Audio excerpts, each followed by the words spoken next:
शलाकया चक्षुरुन्मीलितं येन तस्मै श्रीगुरुवे नमः। श्रीचैतन्यमनोभीष्टं स्थापितं येन भूतले स्वयं रूपः कलामयं ददाति स्वयं पदान्तिकं। वन्देऽहं श्रीगुरो श्रीयुतपदकमलं श्रीगुरुन् वैष्णवांश्च श्रीरूपं साग्रजातं सैगणरघुनाथवितं तं सजीवं साद्वैतं सावधूतं परिजनसहितं कृष्णचैतन्यदेवं श्रीराधाकृष्णपादान् सैगणललिता श्रीविशाखान्वितांश्च। हे कृष्ण करुणा सिन्धु दीनबन्धु जगत्पते गोपेश गोपिका कांत राधा कांत नमोस्तुते। तप्त कांचन गौरांगी राधे वृंदावनेश्वरी वृषभानुसुते देवी प्रणमामि हरिप्रिये। वंशाकल्पतरुभ्यश्च कृपा सिन्धुभ्येव च पतितानां पावनेभ्यो वैष्णवेभ्यो नमो नमः। जय श्री कृष्ण चैतन्य प्रभु नित्यानंद श्री अद्वैत गदाधर शिवासादि गौरभक्तवृंद। हरे कृष्णा कृष्ण कृष्ण हरे हरे हरे राम राम राम हरे हरे। हरे कृष्णा, आपका हार्दिक स्वागत। और आज हम भगवद गीता के सेकंड चैप्टर के 16 नंबर वर्ष का डिस्कस करने वाले हैं और आज का थीम है सोल इज चेंजलेस। तो आज का श्लोक है ना सतो विद्यते भावो ना भावो विद्यते सतः उभयोरपि दृष्टो अनन्तस्वन् यो तत्त्व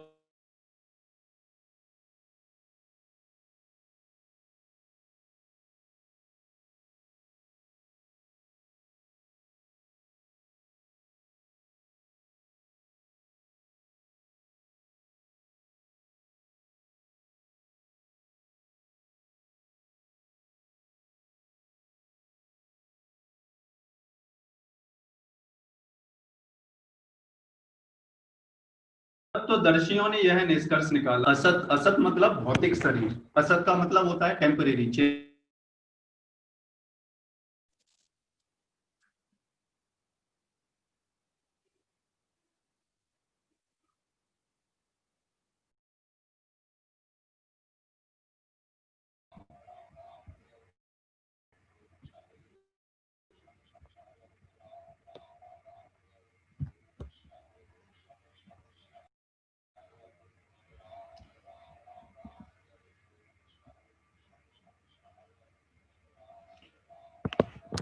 कोई चिर स्थायित्व तो नहीं है, किंतु सत मतलब आत्मा।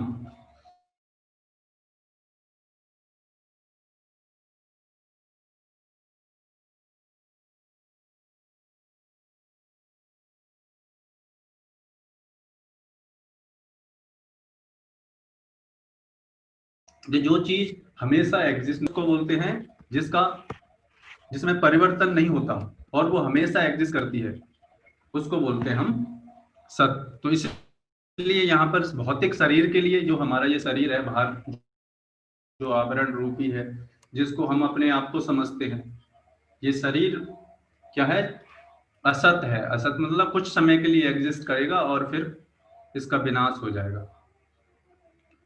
लेकिन आत्मा आत्मा सत्य है और अपरिवर्तित रहती है, क्योंकि असत सत्य है। सत्य का मतलब हमेशा एग्जिस्ट करती है, तो उसमें परिवर्तन नहीं होता।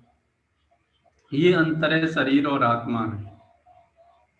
और ये शरीर और आत्मा में अंतर बहुत मुश्किल ही लोग, पहली बात तो समझ में ही नहीं आता। पहली बात तो यही नहीं समझ में आता कि हम ये शरीर नहीं है, हम ये आत्मा है। है ना, यही बड़ा मुश्किल कार्य है। इसी में करोड़ों जन्म लग जाते हैं समझने में। क्यों? क्योंकि हम इसके लिए प्रयास नहीं करना चाहते। इसके लिए हम रेगुलेटेड लाइफ नहीं जीना चाहते। जैसे जब तक हम रेगुलेटेड लाइफ नहीं जिएंगे, रेगुलरली भजन नहीं करेंगे, ये नहीं आज कर लिया कल नहीं किया, आज क्लास अटेंड कर ली कल नहीं की, आज जब कर लिया कल नहीं किया, इस तरीके से नहीं रियलाइज होता ये, है ना। ये कोई मजाक थोड़ी है कि अब खाना नहीं है आपका कि आज खा लेंगे कल नहीं खाएंगे। अरे इस तरीके से नहीं ये चलता भक्ति।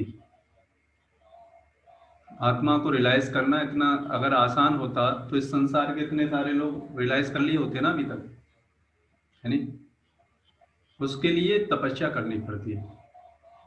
और तपस्या के बारे में कल हमने काफी डिटेल में बताया था कि तपस्या क्या है। तपस्या हमारी बस ये है कि हम पूरे दिन भर में जो प्रेस्क्राइब्ड राउंड है भगवत गीता है वो पढ़ पाए, बस इतना ही है हमारे लिए।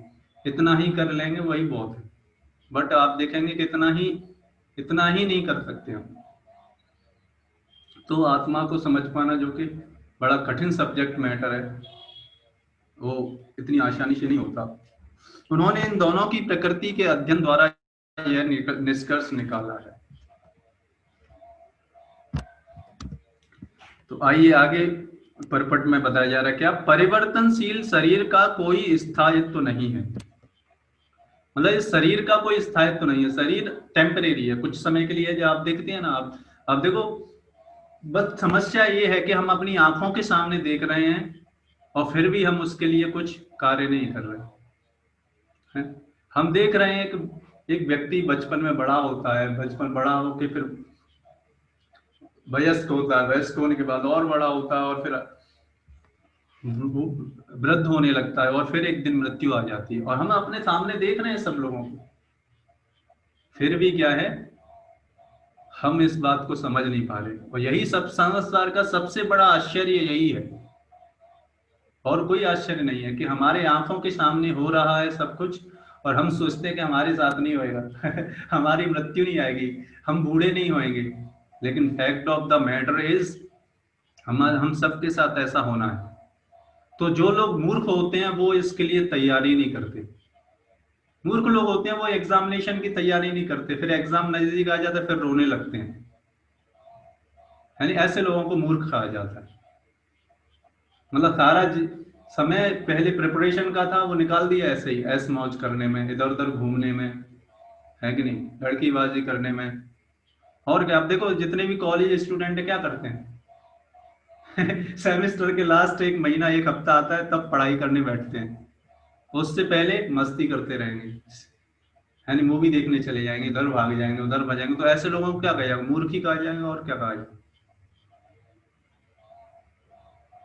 उसी तरीके से इस जीवन रूपी, है ना, ये हमारा जीवन रूपी क्या है, ये भी तो एक एग्जामिनेशन होएगा लास्ट में। उसके लिए भी हम क्या है, उसके लिए भी हम तैयारी नहीं करते। जब मृत्यु, जब बूढ़े हो जाते हैं फिर पछतावा करते हैं, है कि नहीं। फिर क्या होता है कि नहीं, तब पछताए होत क्या जब चिड़िया चुन गई खेत, है नहीं। जब फिर क्या होएगा, जब सारा अनाज के दाने चिड़िया चुन जाएगी फिर आपके लिए क्या बचा, कुछ नहीं बचा, है कि नहीं। जब सारी इंद्रियां कुछ करने लायक नहीं रहेंगी, भक्ति करने लायक नहीं रहेंगे, उस समय क्या कर पाएंगे, कुछ नहीं कर पाएंगे। फिर क्या प्रिपरेशन होगी, नहीं होने वाली। इसलिए भक्ति बहुत सीरियस मैटर है, ये कोई मजाक नहीं है। यानी हम क्या समझते, भक्ति एक मजाक की तरह ले लेते हैं, हाँ कर लिया जब ऐसे ही मजाक में, है कि नहीं। मजाक मजाक में क्या होगा, थोड़ा पुण्य मिल जाएगा, है कि नहीं। लेकिन जो रियल जो चीज मिलनी है वो नहीं मिलने वाली, वो हाथ से निकल जाएगी। आधुनिक चिकित्सा विज्ञान ने विज्ञान ने भी यह स्वीकार किया है कि विभिन्न कोशिकाओं की क्रिया प्रतिक्रिया द्वारा शरीर प्रतिक्षण बदल रहा है। 6 महीने के अंदर हमारा शरीर सारा बदल जाता है। हमारे शरीर की जितनी भी सेल्स हैं, कोशिकाएं हैं, वो 6 महीने के अंदर सारी बदल जाती हैं मॉडर्न साइंस के हिसाब से। इस तरह शरीर में वृद्धि तथा वृद्धावस्था आती रहती है, किंतु शरीर तथा मन में निरंतर परिवर्तन होने पर भी आत्मा स्थायी रहता है। लेकिन आप देखो हमारी इच्छाओं में परिवर्तन नहीं होता। हमारी इच्छाएं, हमारी जो प्रवृत्तियां हैं, सेवा करने की जो भावनाएं, ये किसका गुण है, ये आत्मा का गुण है, इसलिए आत्मा में परिवर्तन नहीं होता। यही पदार्थ तथा आत्मा का अंतर है।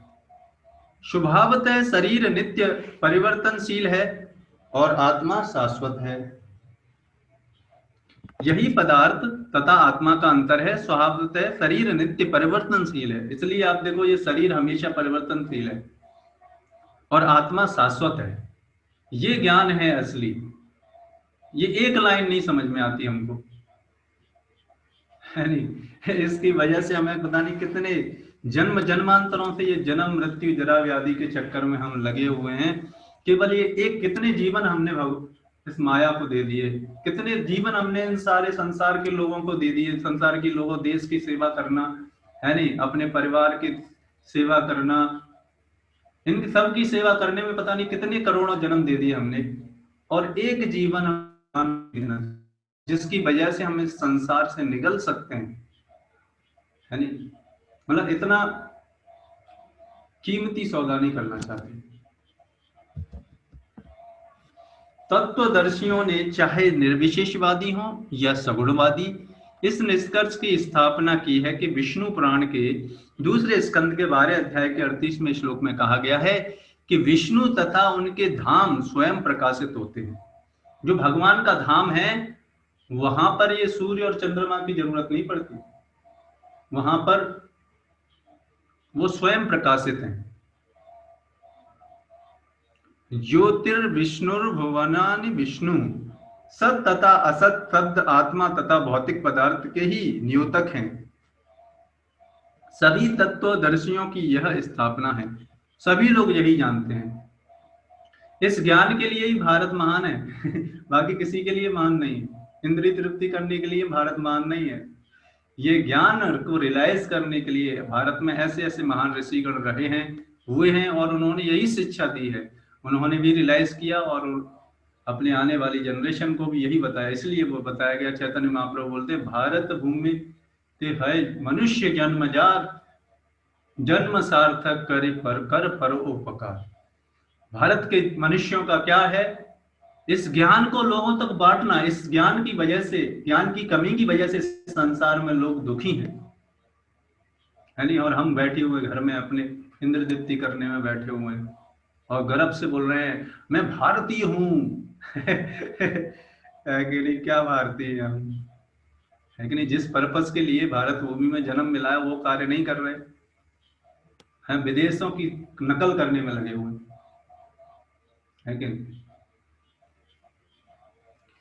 यहीं से भगवान द्वारा अज्ञान से मोहग्रस्त जीवों को उपदेश देने का शुभारंभ होती है। और इस अज्ञान को केवल इस संसार का एक ही, इस संसार की इस समस्या का केवल एक ही समाधान है कि इस ज्ञान का वितरण किया जाए। यही हम संसार की भलाई कर सकते हैं और कुछ नहीं कर सकते। अज्ञान को हटाने के लिए आराधक और आराध्य के बीच पुनः शाश्वत संबंध स्थापन करना होता है। और इस अज्ञान कब हटेगा? जब हमारा भगवान के साथ जो शाश्वत संबंध है वो स्थापित होगा। और वो स्थापित कब होगा? जब हम रेगुलरली अपनी साधना भक्ति करेंगे। और फिर अंशरूप जीवों तथा भगवान के अंतर को समझना होता है, तब हम समझ पाएंगे। कोई भी व्यक्ति आत्मा के अध्ययन द्वारा परमेश्वर के स्वभाव को समझ सकता है। आत्मा तथा परमात्मा का अंतर अंश तथा पूर्ण के अंतर के रूप में है। वेदांत सूत्र तथा श्रीमद् भागवत में परमेश्वर को समस्त उद्भवों प्रकाश का मूल माना गया है।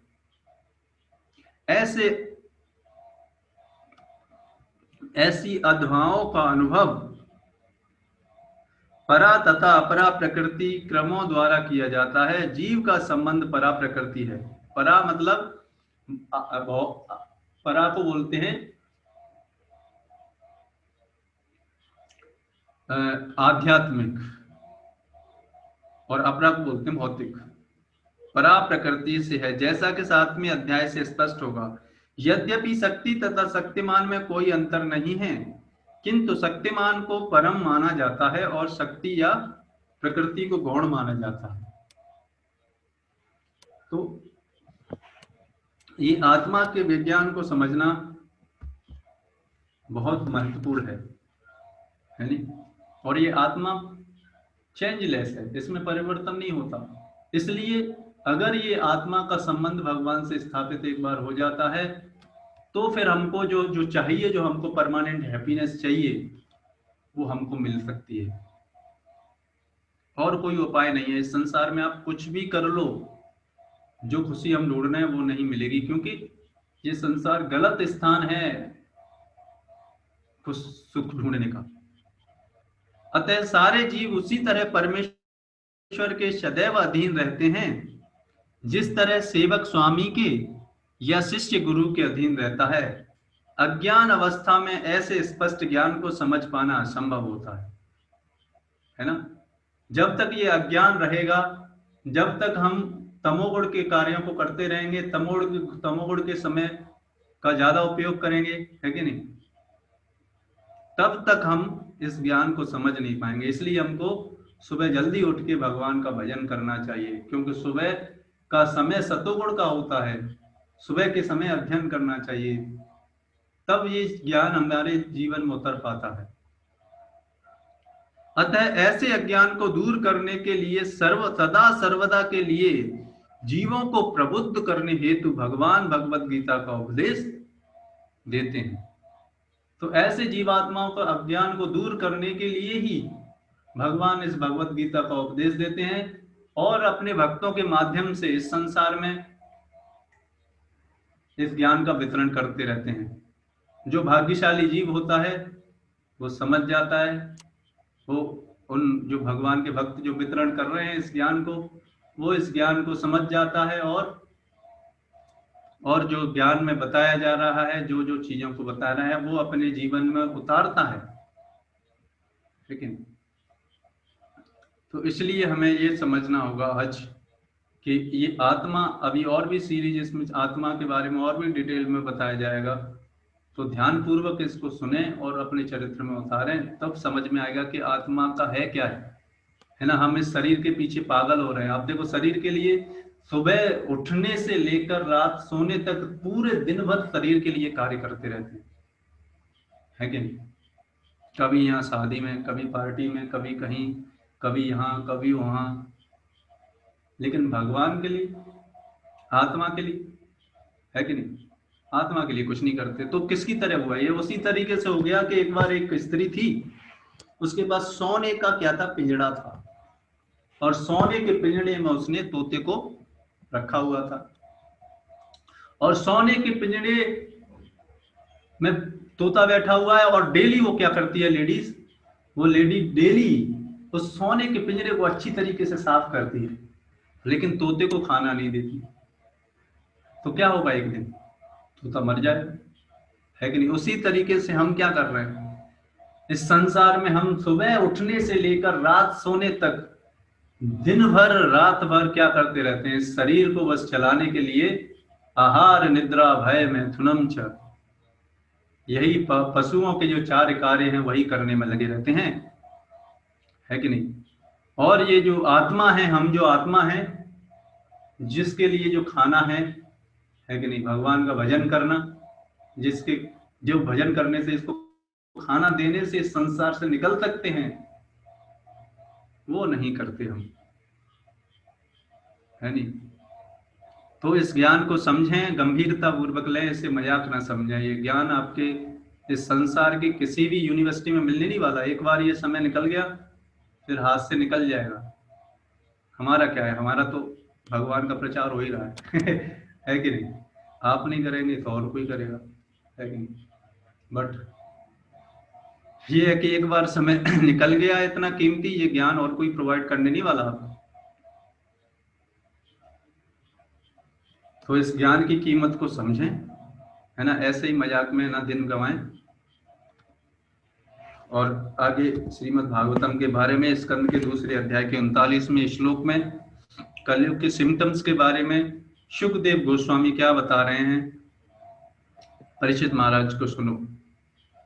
कृतं त्रेता द्वापरं च कलिश्चेति चतुर्युगम् अनेन कृमे योगेन भुवि प्राणेषु वर्तते। क्या बताया जा रहा है, इस पृथ्वी पर जीवों के बीच 4 युगों का, सतयुग, त्रेता, द्वापर तथा कलयुग का चक्र निरंतर चलता रहता है, जिससे घटनाओं का वही सामान्य अनुक्रम पृष्ठ प्रेषित होता है ना। जैसे दिन दिन के बाद रात, रात के बाद दिन, दिन है नहीं, एक दिन निकल गया, फिर दूसरा दिन, फिर तीसरा दिन, ये चक्र चलता रहता है ना, दिन रात का चक्र चल रहा है। उसी तरीके से ये सतयुग, त्रेता, द्वापर और कलयुग का भी चक्र चलता रहता है, और पता नहीं कितना समय निकल जाता है, हम इस संसार में ही रह जाते हैं। तो इन शास्त्रों की वाणी को हम समझें और यहाँ से निकलने का प्रयास करें, इसी में भलाई है। इसी के साथ आज के हम इस सेशन को यहाँ पर विराम करते हैं। आपका बहुत बहुत धन्यवाद। और भी जानना चाहते हैं तो हमारा ग्रुप है जर्नी ऑफ सेल्फ डिस्कवरी, उस पर आप ज्वाइन कर सकते हैं, और भी इस तरीके के सेशंस में आने के लिए, फिर और पर्सनल गाइडेंस के लिए, उसमें और ज़्यादा आप समझ सकते हैं इन सारी चीज़ों से, है ना। तो इस तरीके से हम इसको, आज के सेशन को हम यहीं पे विराम देते हैं।